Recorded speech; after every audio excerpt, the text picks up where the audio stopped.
Let's chart the course for the next decade of the markets as we turn 12 on ET Now, and let's welcome a very special guest and a friend of the channel, Shankar Sharma. Shankar, hi, good afternoon. Great to have you today joining on the ET Now birthday celebrations, and thank you for being ET Now's friend through thick and thin. Hey, real pleasure to be on this show and on this particular day, and many happy returns of the day. And what, 12 years now? Or how many years? Yes, 12 years and counting. Okay. So many happy returns of the day to you, Ayesha, to Nikunj, and everybody else in ET Now. I really wish you I won't be around for the next 120 years, but at least 120 years more. Okay, none of us would, but the channel shall continue. But Shankar, what's happening with the market? Another 120 years strong story perhaps, but in the near term as well, the party has been on. Now with all these concerns about what's going to happen with global inflation rising up back home as well as in the US, whether or not there's going to be a taper tantrum, what the Fed has to indicate. You know, they claim that inflation is only but transitionary and they continue to see interest rates low up until 2023. But what is all that indicating for equity markets? Yeah, so I mean, I really woke up with a good laugh and I heard the Fed saying that we'll do 2 hikes in 2023 or something. I mean, who the hell knows what's going to happen in 2023? And frankly, I mean, I've been a Fed watcher for a very long time. We as a firm have watched the Fed for, I think, good 20, 25 years. We have rarely seen them to be talking a lot of sense. And, you know, they are as good or as bad as any of us in terms of reading economic data.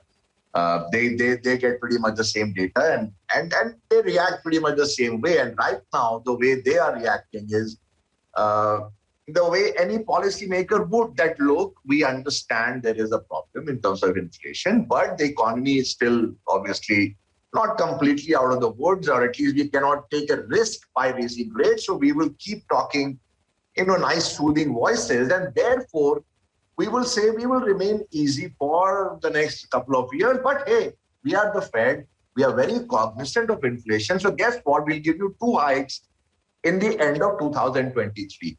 I mean, that's the biggest piece of nonsense I've heard for a long time. So I had a good laugh. I mean, at the very least, it made me laugh.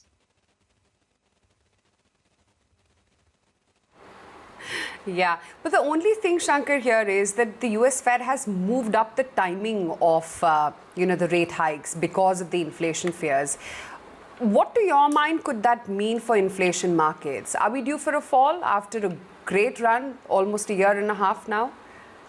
So for one, I think markets globally and India, everywhere else, are looking for a reason to correct. Okay, let's be clear about it. The reasons can come from any source. Okay. And the Fed has given you some reason to, at least merit a correction.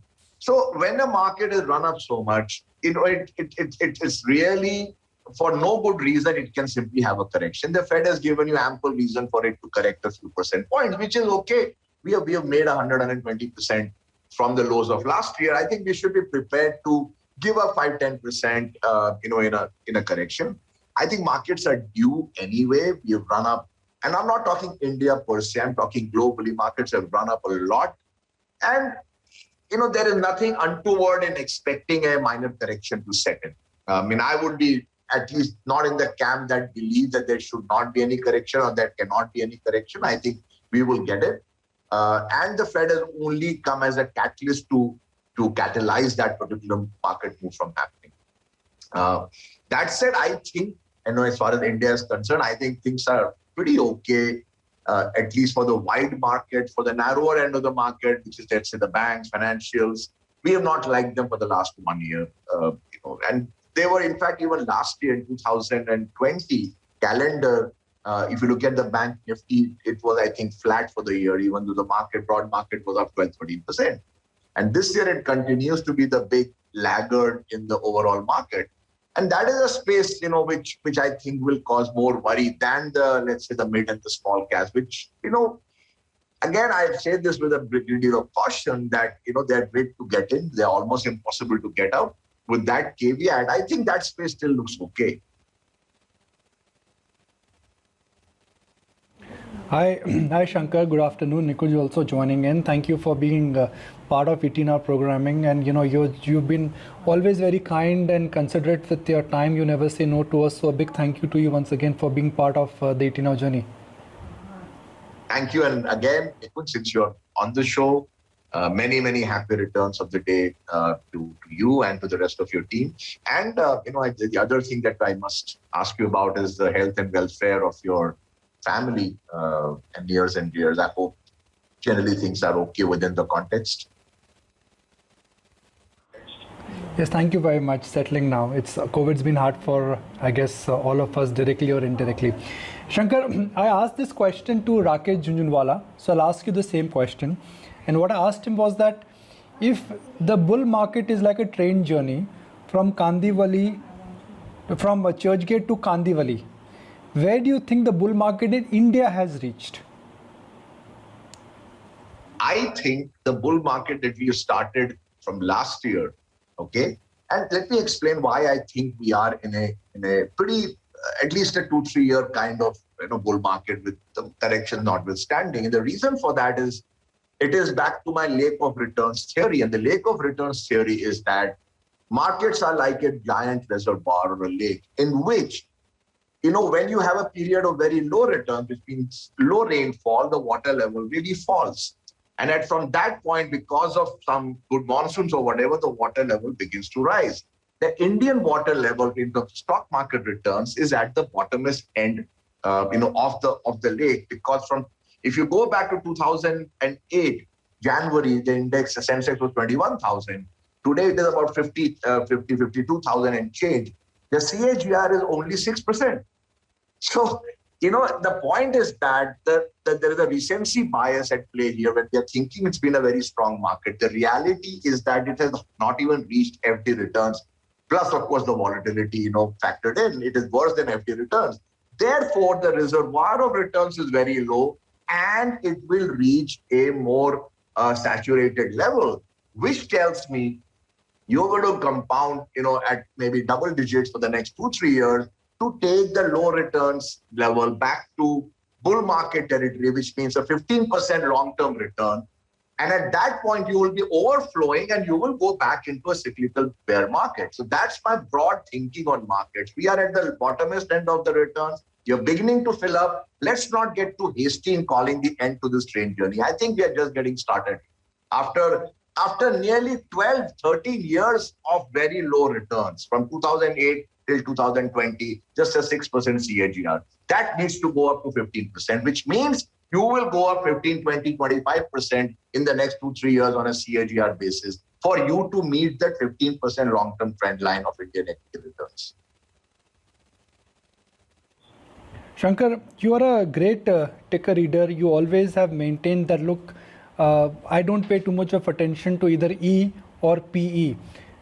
But if I go by your whole approach towards understanding trends, where do you think the leadership in this bull market is? Because same time last year, it was with pharma. Right now, it is PSUs which are making a comeback. What is the big leader in this bull market? Right now, it's sectoral rotation, but ultimately, a big leader will emerge in this bull market. So the big leader is a collection of small leaders, which is really the mid-cap and the small-cap space. There you are seeing, the emergence of, several good companies. Again, I say this with a lot of caveat because in mid and small, there are always nasty surprises around the corner. Hopefully, these promoters have learned their lessons from the previous several misdeeds, and most of these guys commit at the height of a bull market.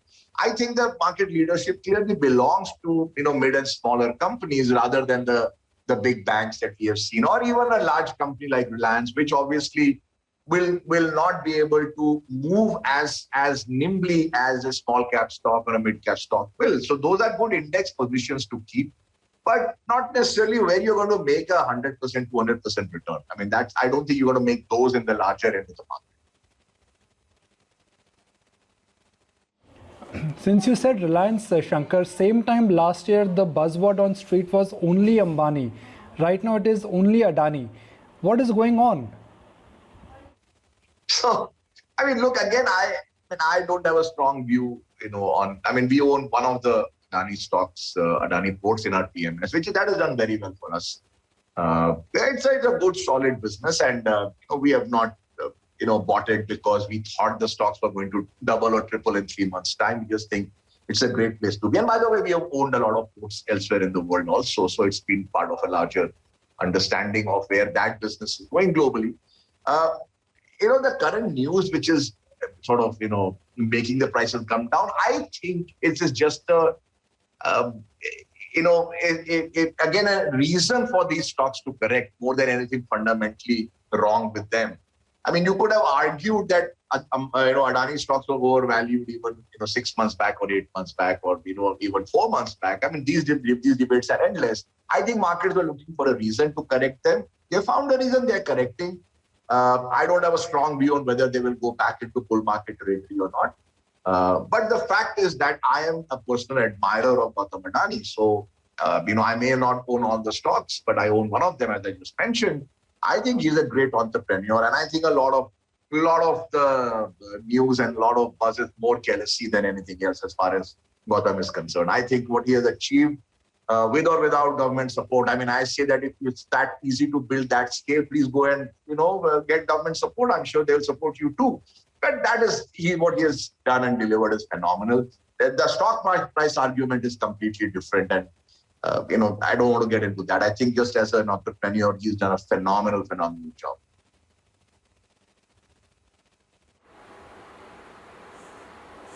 Okay.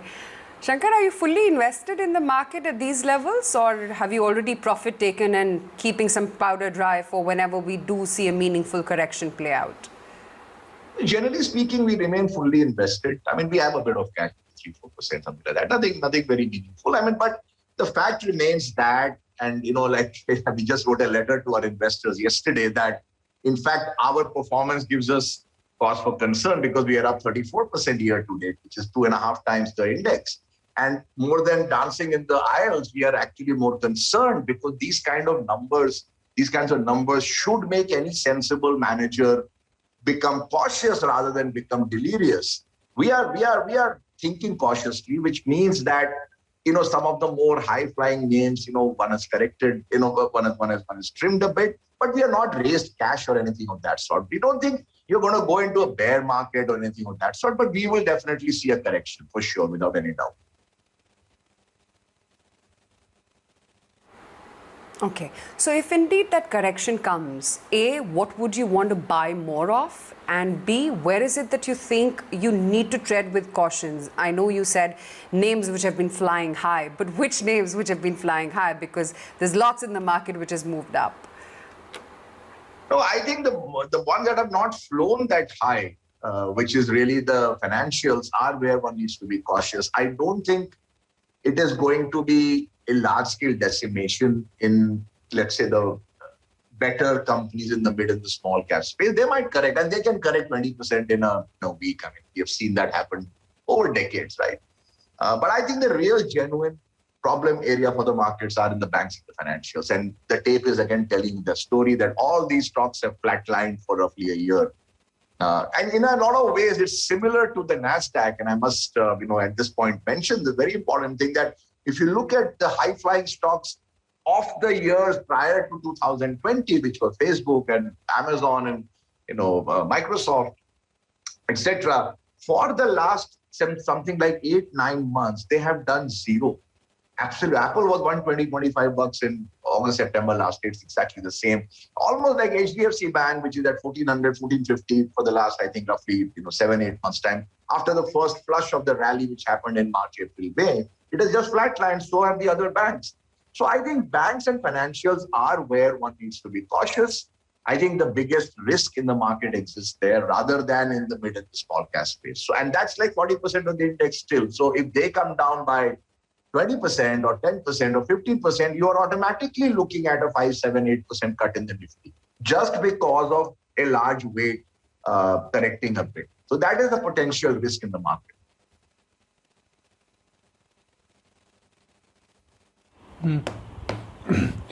Shankar, you also are a big believer of mean reversion.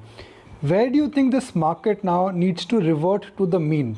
A lot of PSU stocks have reverted to mean. metal stocks have reverted to mean. But which are the stocks which are way above the mean on the high side and they need to come back?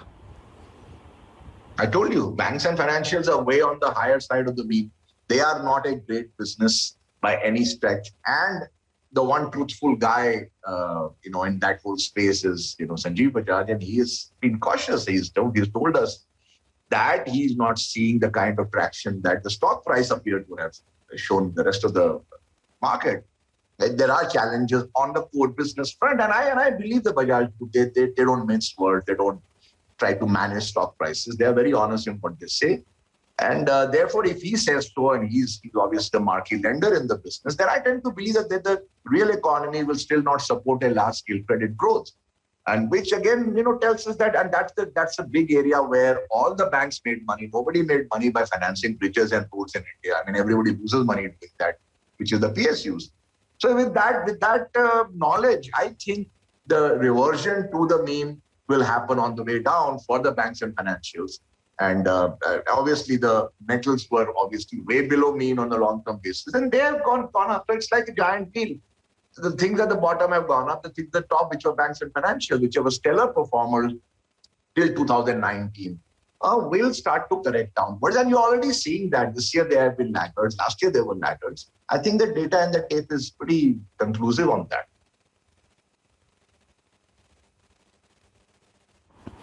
Shankar, the other powerful cycle which is at play is commodities. Now, in historical trends are that when a commodity cycle starts and by the time supply comes and demand normalizes, it could take 2 to 5 years. But in today's digital and connected world, do you think this commodity cycle will be as powerful as last commodity cycle, or this will be a short-lived one?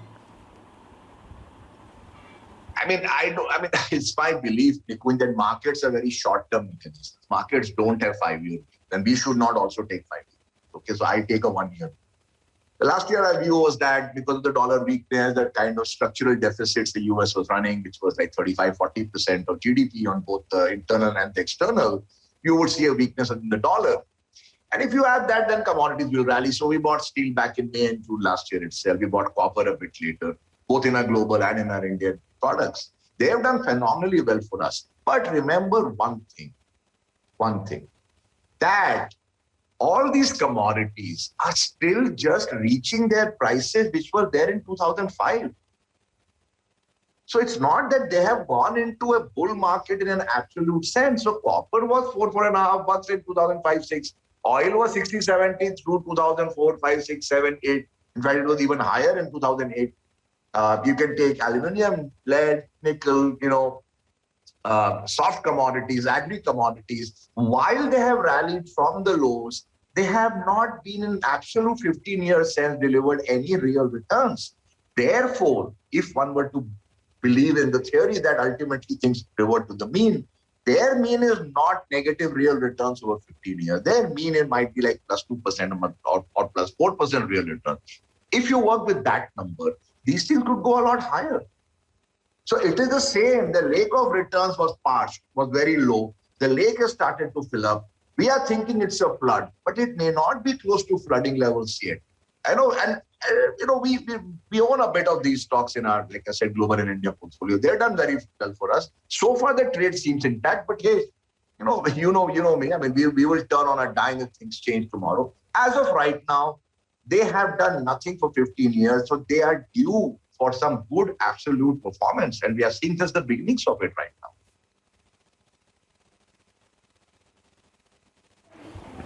Shankar, how should one anchor the portfolio for next 6 months or next 12 months? Aligned to weakness in the dollar, or now dollar is due for a rebound because a short dollar trade is more like a consensus trade, crowded trade. Everybody knows that US is running deficit, which is going to keep the dollar weak. I think there is a short-term uptick, which is possible in the dollar, and the fact remains, and this is very important to notice, that most emerging markets have raised rates. India is the only exception.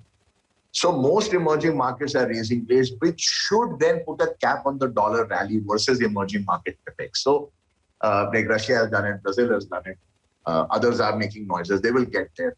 So if that were to happen automatically, you may not see a big big rally in the dollar against these EM currencies, which means that 91, 92 on the DXY might be pretty much where it ought to be trading at. And therefore, my sense is, I don't think the dollar will remain or will go into a strength zone. It might just have corrected a bit from the big crash it has had in the last 12 months time. But I don't think you're looking at a bull market in the dollar anytime soon. Therefore, if that thesis holds, broadly you should see reasonable strength in commodities. Again, with caveats in place.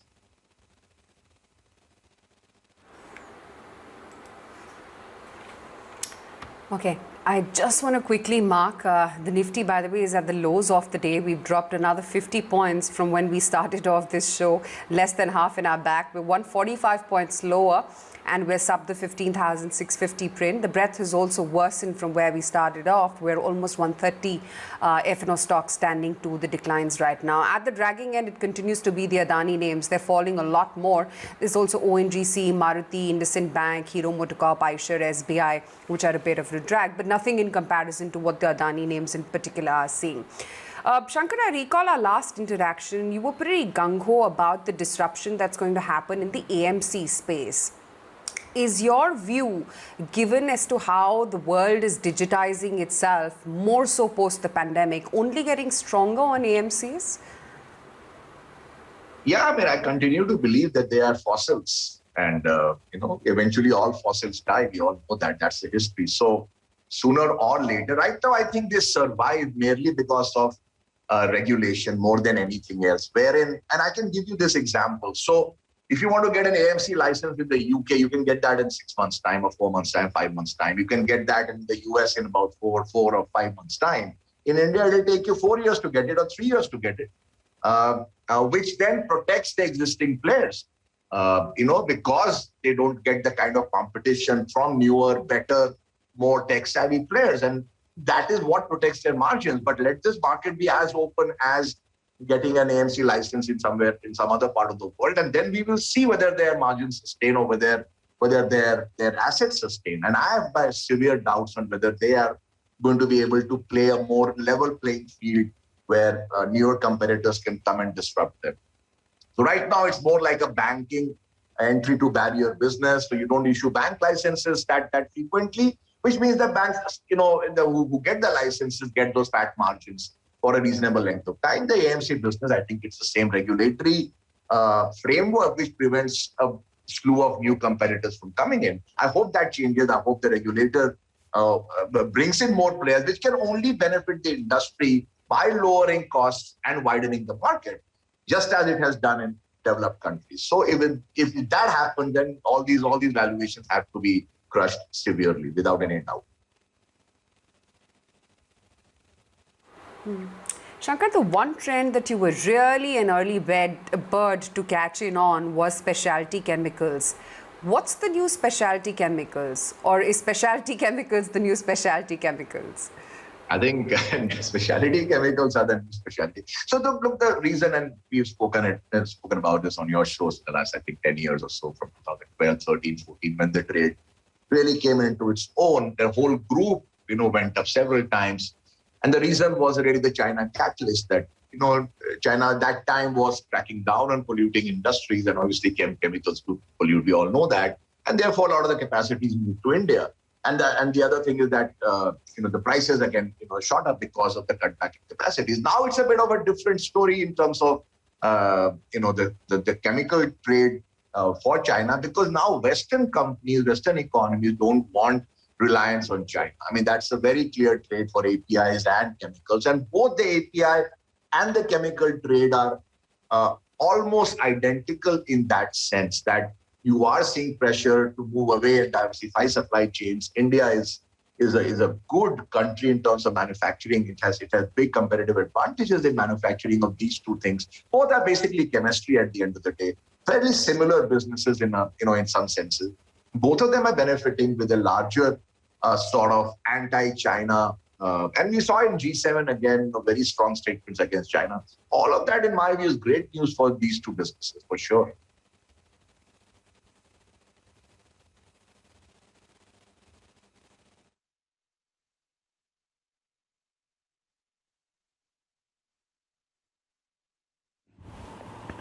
Shankar,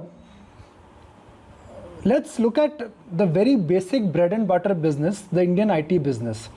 What is the right way to understand IT companies now? You know, they enjoyed a lot of sugar rush because a lot of digital spending was advanced because of COVID. Suddenly the growth rate, which was in late single digit, went to only double digit. They are doing buybacks now. Are IT stocks in a sweet spot considering the growth and the fact that they are giving a lot of cash back?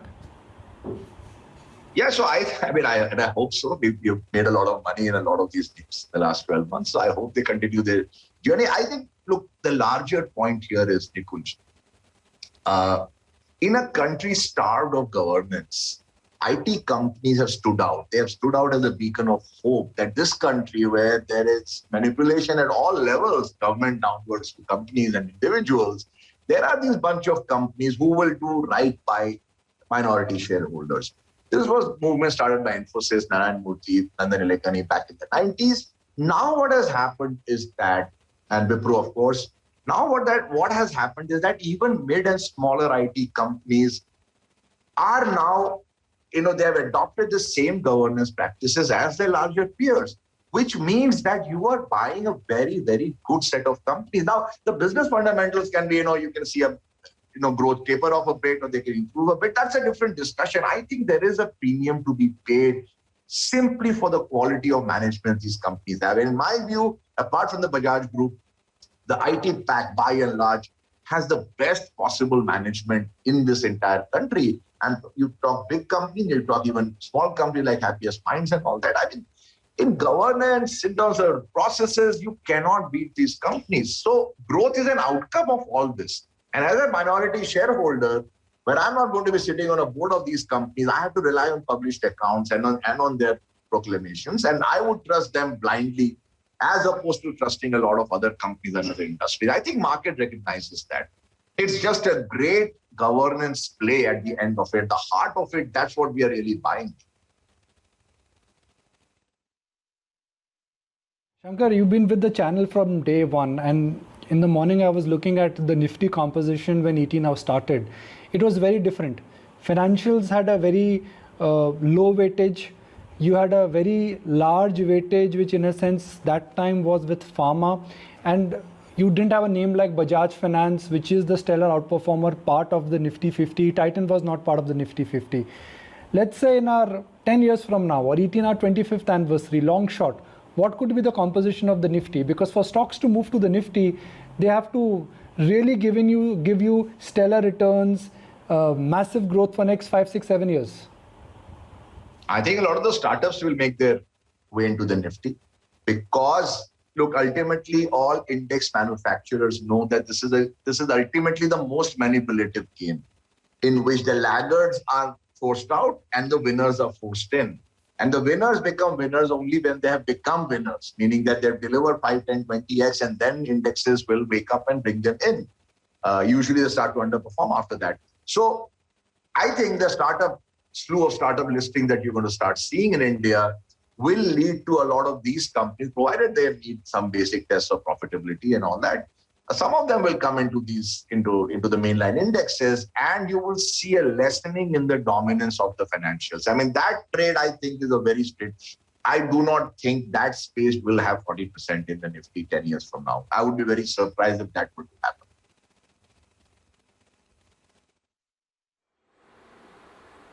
Interesting. Shankar, always a pleasure chatting with you. Thank you so much for taking the time out and joining in on the ET Now celebrations. Thank you very much, and many happy returns of the day all over again to all of you guys.